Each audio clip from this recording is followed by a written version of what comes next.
శంకర్ విలాస్ రైల్వేపై వంతెన నిర్మాణ పనులను కావాలని కొంతమంది అడ్డుకుంటున్నారని ట్యాక్స్ ప్లేయర్స్ అసోసియేషన్ సభ్యులు ఆరోపించారు.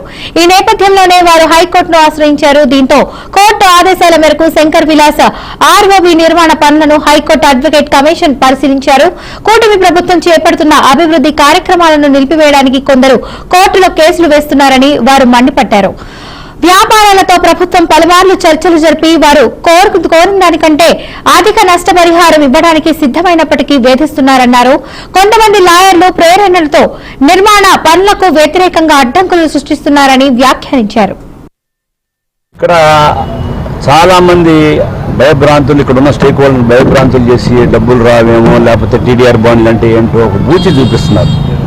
ఇది గుంటూరు నగరంలో ఉన్న సుమారుగా 10 లక్షల మందికి సంబంధించిన ఓవర్ బ్రిడ్జి. ఈ జనాభా రోజు ఈ ప్రాంతం మీద నుంచి గుంటూరు 1 and 2 కానీ ఎటుకన్నా బయటకు వెళ్ళాలని కానీ మెయిన్ ప్రధాన కూడలి. గౌరవ member of parliament Pemmasani Chandrasekhar గారు వచ్చిన తర్వాత అభివృద్ధిలో భాగంగా దీన్ని ఎట్లా అభివృద్ధి చేయాలని చెప్పి సెంట్రల్ గవర్నమెంట్తో ఆయన పోరాడి ఫండ్స్ తీసుకొచ్చి ఇక అభివృద్ధి కార్యక్రమం చేపడుతుంటే కావాలని కొంతమంది దుష్టులు ఆటంకవాదులుగా చేస్తుంటే నేను చాలాసార్లు అప్పుడున్న గౌరవ కలెక్టర్ గారు కానీ, గౌరవ కమిషనర్ గారు కానీ, గౌరవ మెంబర్ ఆఫ్ పార్లమెంట్ కేంద్ర మంత్రి వర్యులు కానీ చాలాసార్లు అనేక సార్లు మీటింగ్లు పెట్టి అనేక రకాలుగా వాళ్ళు చెప్పినట్టు కూడా ప్లాన్ యాక్చువల్గా అంతకుముందు మధ్యలో సింగిల్ పిల్లలే సార్ రానులో మాకు రైల్వే అండర్ బ్రిడ్జ్ కూడా కావాలంటే కూడా ఆయన దానికి అనుగుణంగా మళ్ళీ ప్లాన్స్ చేంజ్ చేసి మరలా అనుమతి తీసుకొచ్చి మొదలుపెట్టారు.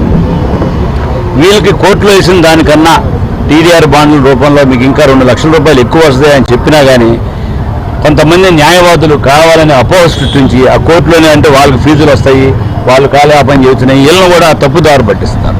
నేను ఇక్కడున్న అంబికా షోరూమ్ వాళ్ళ దగ్గరికి కానీ ఈ స్వస్తిక్ ఫైనాన్స్ దగ్గరికి కానీ ఒక 5 సార్లు వచ్చి బాబు గవర్నమెంట్ నీ పేరుతో టీడీఆర్ బాండ్ ఇస్తుంది, నీకు బాండ్ కాదు క్యాష్ కావాలంటే నువ్వు వేసిన సుమారు 18 లక్షలు ఒక దాన్ని మాకు క్లెయిమ్ రావాలని వేశాడు.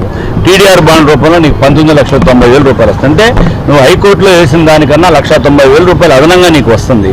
దీన్ని మీ అడ్వకేట్తో దీన్ని అర్థం చేసుకొని మీకు ఇబ్బంది లేకపోతే మీ అకౌంట్లో డబ్బులు వచ్చిన తర్వాత టీడీఆర్ బాండ్ మీద సైన్ చేయండి అని కూడా మేము ఆదేశాలు ఇవ్వడం జరిగింది.